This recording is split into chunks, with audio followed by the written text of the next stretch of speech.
Good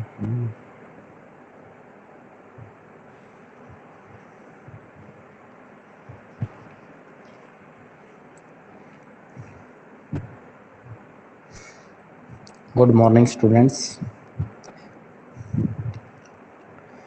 आपके लिए एक मैसेज अपडेट किया है मैंने व्हाट्सएप पे। भी पहले बताया था कि आपको एक चैप्टर आएगा, लेकिन अब एक चैप्टर में से इतने ज़्यादा क्वेश्चन बन नहीं रहे हैं, इसलिए सेकंड चैप्टर को भी इंक्लूड किया गया है। 2 चैप्टर आएंगे बेटा टेस्ट में।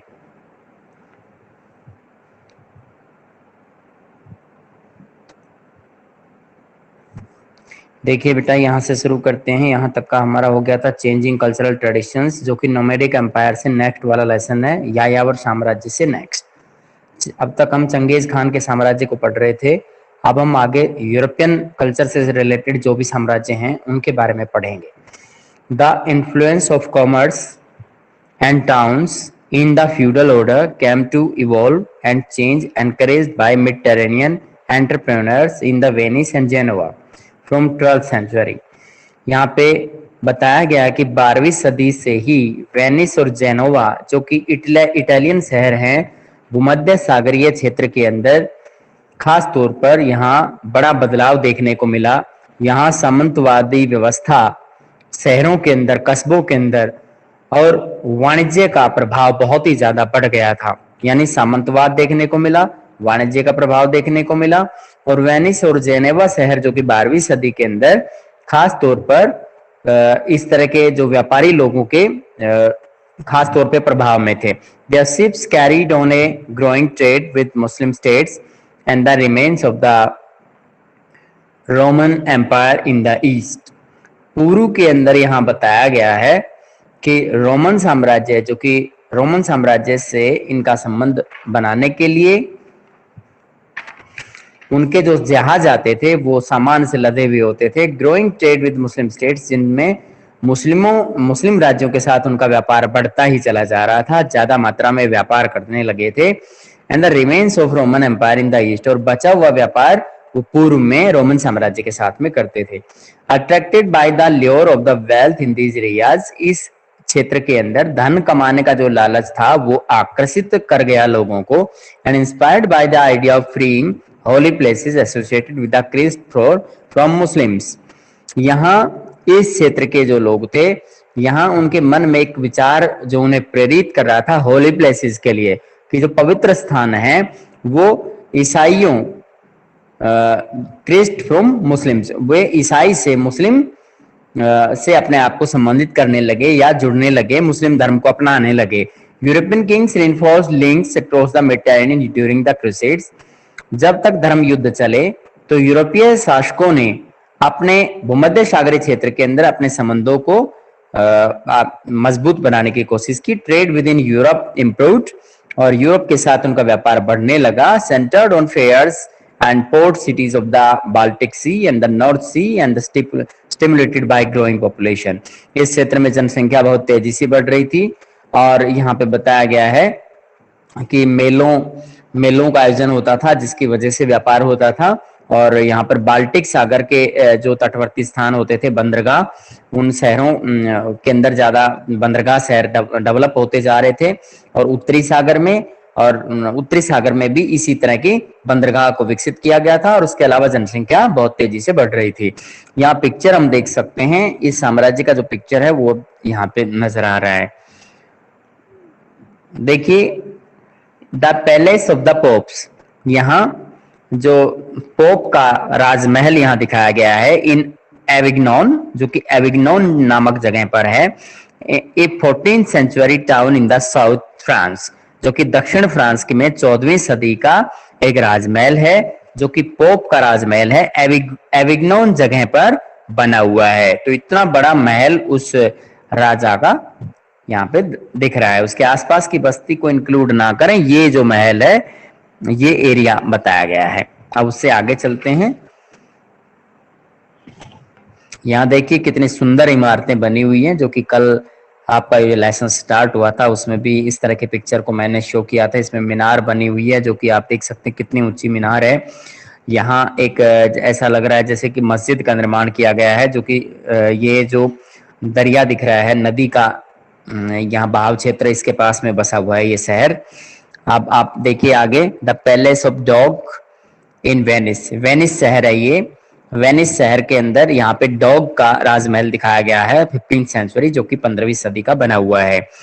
Opportunities for commercial expansion coincided with changing attitude concerning the value of life, कि इस समय वाणिज्यिक विस्तार के अवसर जो थे वो बढ़ते जा रहे थे, केंद्रित होते जा रहे थे, और इस दौरान जो जीवन जीने का जो तरीका था या फिर उसका जो महत्व था, उससे जुड़े हुए जो विचार थे, लोगों का दृष्टिकोण था, वो भी बदल रहा था। Respect for human beings and living things that marked such of Islamic art and literature, Islamic कला और साहित्य की वजह से मनुष्य का महत्व बढ़ने लगा, लोगों का महत्व बढ़ने लगा, और जो सजीव प्राणी हैं उनका महत्व भी बढ़ने लगा। An example of Greek art and ideas that came to Europe from the Byzantine trade encourage European to take a new look at the world. और इस दौरान एक उदाहरण जो कि ग्रीक आर्ट से लिया जा सकता है, यूनानी कला से लिया जा सकता है, और उनके विचारों से लिया जा सकता है, जो कि यूरोप के अंदर बाइजेंटाइन व्यापारिक क्षेत्र से, यानी बाइजेंटाइन साम्राज्य से यूरोप का व्यापार होने की वजह से बाइजेंटाइन साम्राज्य के अंदर जो चल रहा था वो यूरोप के लोगों ने सीखा। एनकरेज यूरोपियन, जिससे यूरोपियन लोग और भी ज्यादा प्रोत्साहित हुए और उन्होंने संसार को एक नए नजरिए से देखना शुरू किया। And from the 14th century, यहाँ बताया गया कि 14वीं सदी के in what is called the renaissance, जो कि पुनर्जागरण का काल कहलाता है, खास तौर पे इटली से पुनर्जागरण की प्रक्रिया शुरू हुई है। जो धार्मिक संस्थाएं थी उनमें जो कमियां थी उनको दूर करने की कोशिशें हुई। समाज के अंदर जो रूढ़िवादी आदतें आ चुकी थी, रूढ़िवादी जो परंपराएं चल रही थी, उनको खत्म किया गया। इसे पुनर्जागरण के रूप में जाना जा सकता है। पुनर्जागरण एक तरह से दोबारा से जागना, पुनर्जागरण। Specially in north Italian towns, विशेष तौर पर इटली के उत्तरी कस्बों के अंदर ऐसा हुआ। The wealthy became less concern with life after death and more with the wonders of life itself. यहाँ ये बताया गया कि जो धनवान लोग थे वे जीवन को मृत्यु के बाद में उससे जोड़ के नहीं देखते थे, and more with the wonders of the life itself, और ये मानते थे कि जीवन अपने आप में आश्चर्य, यानी जीवन के आश्चर्य से अधिक मानते थे। Sculpture, painters and writers became interested in the humanity and discovery of the world. उस दौरान के जो शिल्पकला विशेषज्ञ थे या पेंटर होते थे या लेखक होते थे, वे मानवता और संसार की जो खोज होती थी उसके प्रति अपने आप को उसके प्रति रुचि दिखाते थे। By the end of 15th century, 15वीं सदी के अंत तक, this state of affairs encourage travel and discovery as never before.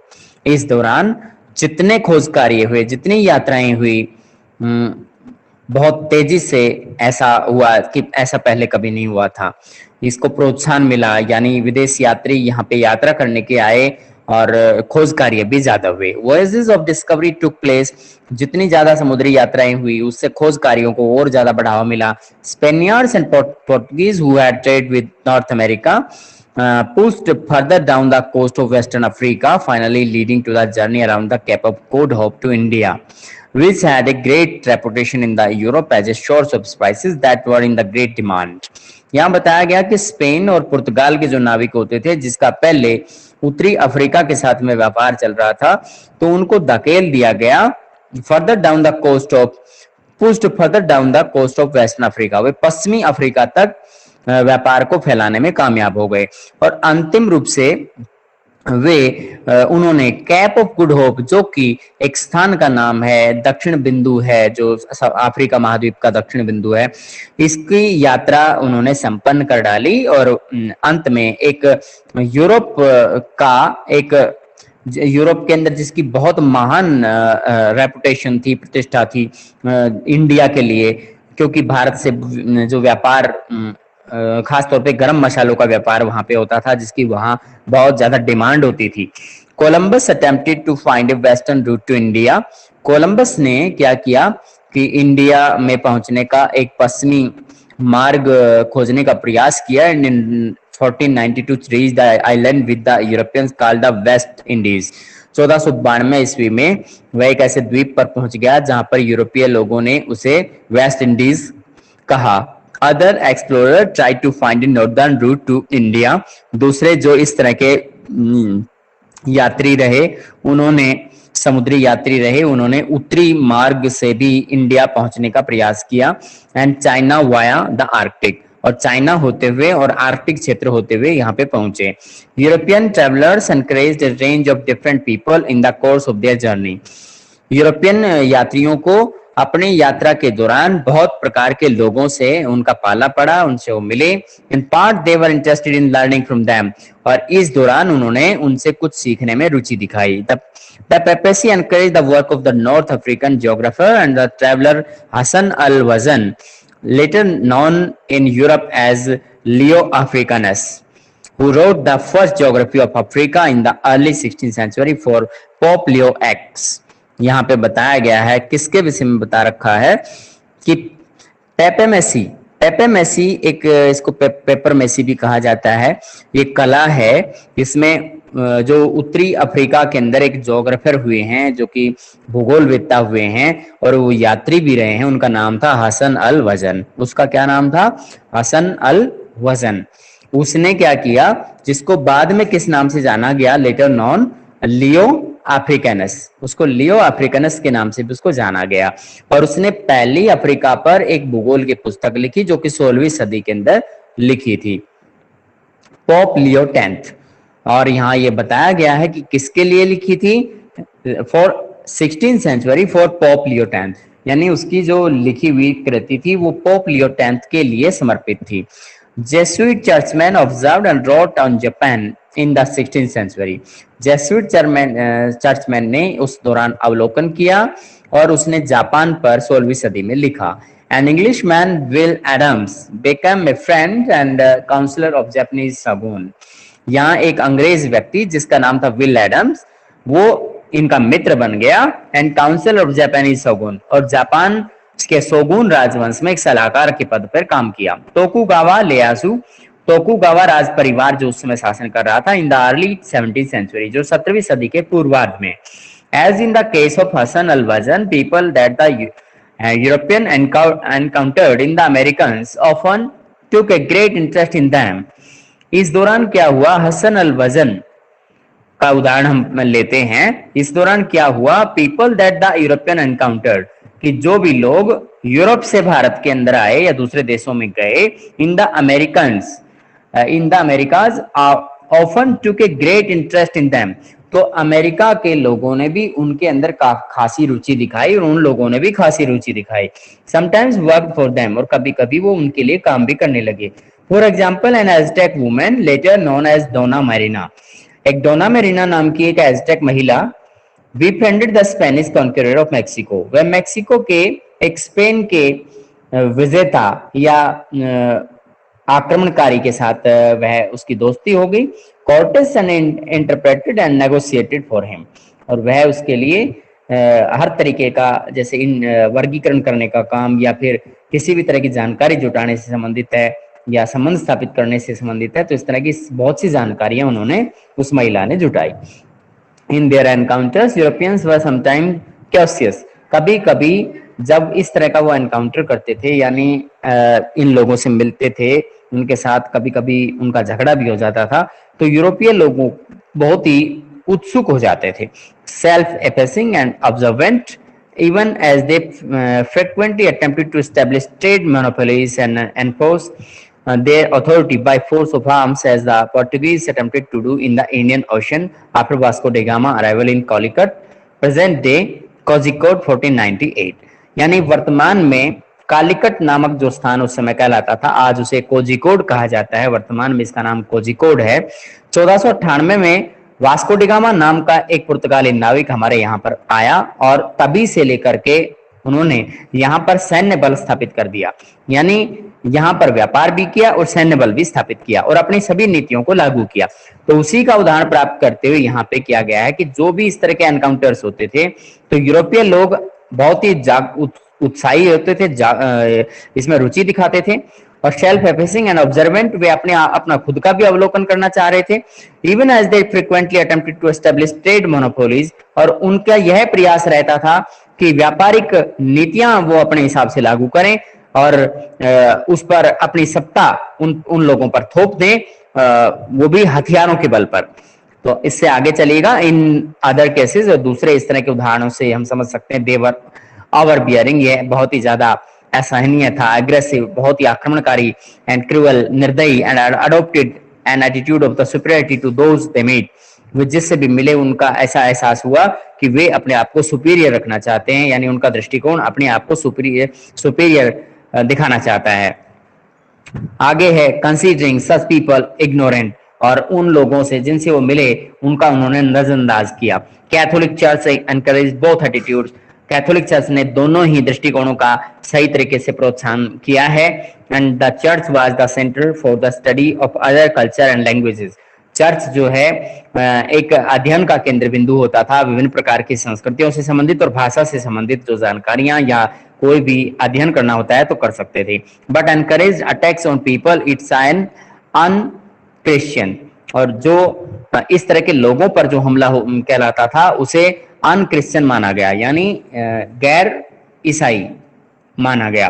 From the point of view of non Europeans, गैर यूरोपीय लोगों के नजरिए से देखा जाए, the encounter with the European Europe varied, तो यूरोप के अलग अलग प्रकार के यानी प्रभाव रहते थे। कभी कभी उन लोगों पे हमला नहीं किया जाता था, कभी हमला किया जाता था। For much of Islamic land, यानी इस्लामिक साम्राज्य से अधिक, एंड इंडिया एंड चाइना, तो European remained A curiosity until the end of 17th century, 17वीं सदी तक के अंत तक, 17वीं सदी के अंत तक एक क्यूरियोसिटी थी, एक उत्सुकता थी यूरोपियन के मस्तिष्क के अंदर कि वो इंडिया और चाइना के विषय में ज्यादा से ज्यादा जानना चाहते थे, ज्यादा से ज्यादा उसको अपने अधीन करना चाहते थे, और इसके साथ साथ इस्लामिक जो भूमि है उस पर भी कब्जा चाहते थे। They were perceived as hardy traders, seamen who had little to contribute to their sense of the large world।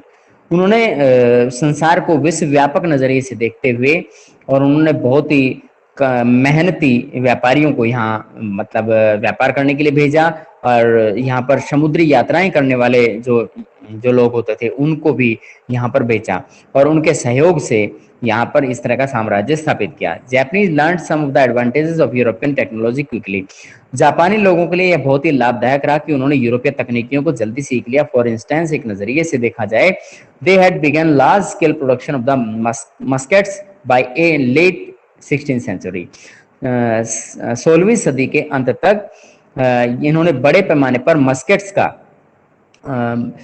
उत्पादन करना शुरू किया था, बड़े व्यापक पैमाने पर। इन द अमेरिकाज, अमेरिका के अंदर, enemy of the Aztec empire sometimes, क्योंकि कुछ समय तक एज़टेक एम्पायर के ये जो भी शत्रु होते थे, enemies of the Aztec empire sometimes, यानी कभी कभी जो एज़टेक संप्रदाय से संबंधित जो साम्राज्य है उसके जो विरोधी होते थे, दुश्मन होते थे, use European to challenge the power of Aztecs, तो उन्होंने यूरोपियन को एज़टेक की शक्ति के सामने चैलेंज देने के लिए कई बार कोशिश की। At the same time the diseases the Europeans brought devastated the populations, और उसी समय पर यूरोपियन लोग जो हैं बहुत गंभीर बीमारियों से भी प्रेरित हो रहे थे, leading to the death of over 90%, उस समय 90% तक डेथ हो चुकी थी। तो people in some areas by the end of 16th century, 16वीं सदी के अंत तक 90% जनसंख्या इस तरह की महामारी के अंदर मारी जा चुकी थी।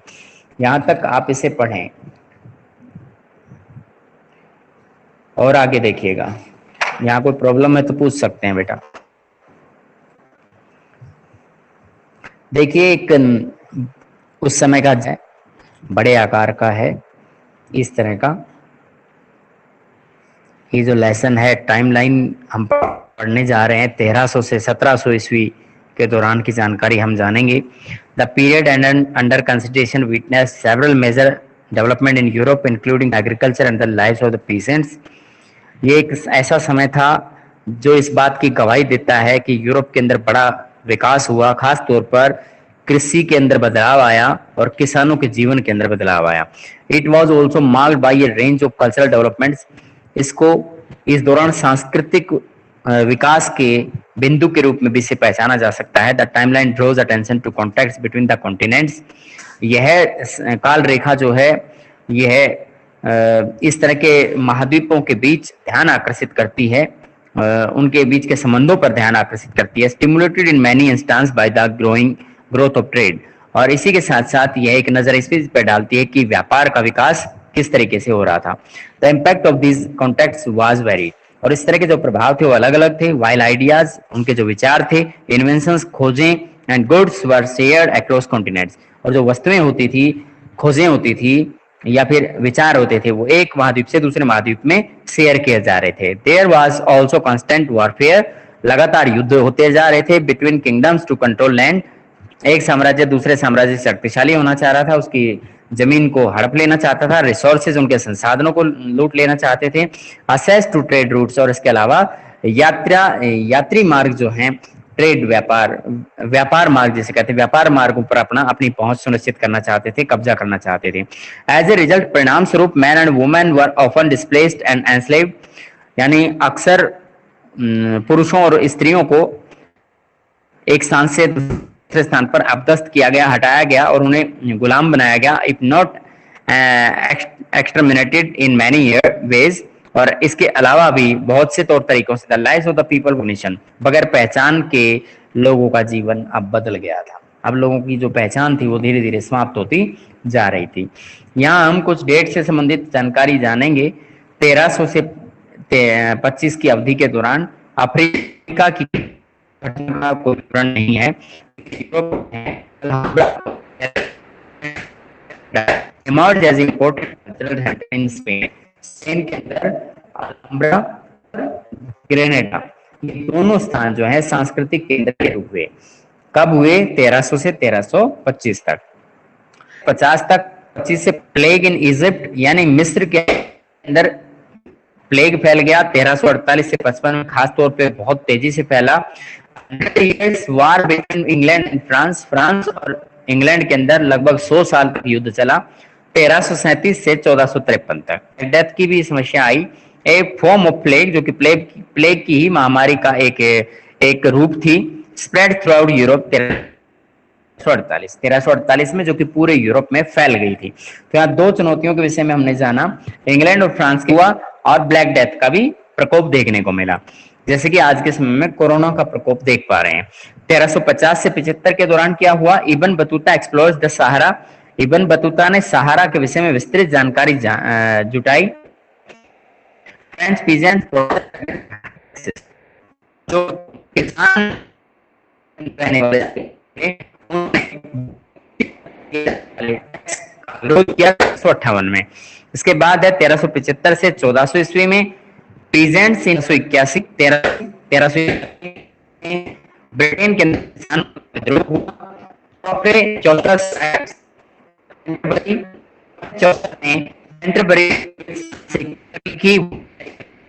इंग्लिश 1388 के अंदर इंग्लिश में जो कि सबसे पहला कंपोजिशन लिखा गया था, किसने लिखा? क्या नाम था इसका? Canterbury Tales. और इसी दौरान 1381 के अंदर ब्रिटेन में एक विद्रोह भी देखने को मिला। इससे आगे 1425 से 50 पोर्टुगीज बिगिन स्लेव ट्रेडिंग। 1442 में पुर्तगाल के अंदर जो है स्लेव यानी व्यापार शुरू हो गया। इसके बाद 1450 से 1475 के दौरान यहाँ पे Songhai empire in west Africa established based on the trading networks across the Sahara. यहाँ सहारा के नेटवर्क तक संघाई साम्राज्य का पश्चिमी अफ्रीका के अंदर स्थापित किया गया था, जिसको सोंघाई कहा गया है। सोंघाई उस दौरान वहां पे स्थापित किया गया था। और ट्रेडिंग नेटवर्क्स, क्योंकि ये ट्रेड नेटवर्क का एक हिस्सा था West Africa, across the Sahara और सहारा के आर पार था। Portuguese expeditions and settlements along the west coast of the Africa. यहाँ ये बताया कि पुर्तगालियों ने इस दौरान ज्यादा से ज्यादा अन्वेषण को जोर दिया, बस्तियां बसाई और प्रशासकीय केंद्र स्थापित किए। और इन्होंने अफ्रीका के पश्चिमी तट पर 1471 के आसपास ऐसा किया।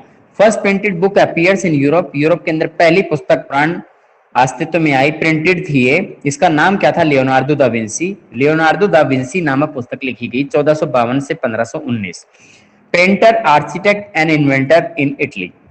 ये कौन था? लियोनार्डो दा विंसी एक पेंटर का काम करते थे, एक आर्किटेक्ट का काम भी करते थे और एक खोजकर्ता का काम भी करते थे। आगे है 1475 to 1500 Portuguese convert the king of Bokongo to Christianity. यहाँ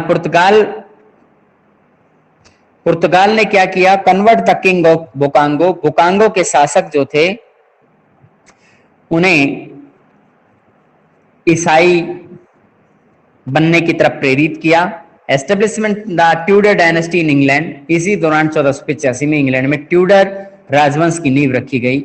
1500 से 25 के अंदर 1500 से 1525 के दौरान African slaves taken to work on sugar plantation in America, America के अंदर चीनी उद्योग के अंदर और खास तौर पर जो गन्ने की जो खेती है उसकी रोपाई का जो रोपण का काम होता है, उस दौरान अफ्रीका के दासों ने काम करना शुरू किया। 1510 में ऑटोमन तुर्क से कॉन्क्यूर इजिप्ट, और इसी दौरान ऑटोमन तुर्क ने इजिप्ट को जीत लिया 1517 ईस्वी में।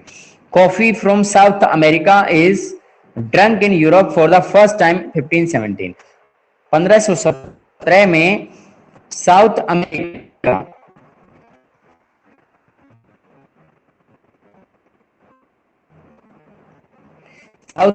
से यूरोप से पहली बार कॉफी जो 1517 में से पहले जाते थे। And tobacco, chocolate, tomatoes and turkey are also introduce. की पहचान हुई टोबैको की, चॉकलेट की, टोमेटोज की, टर्की की। और आगे बता रखा है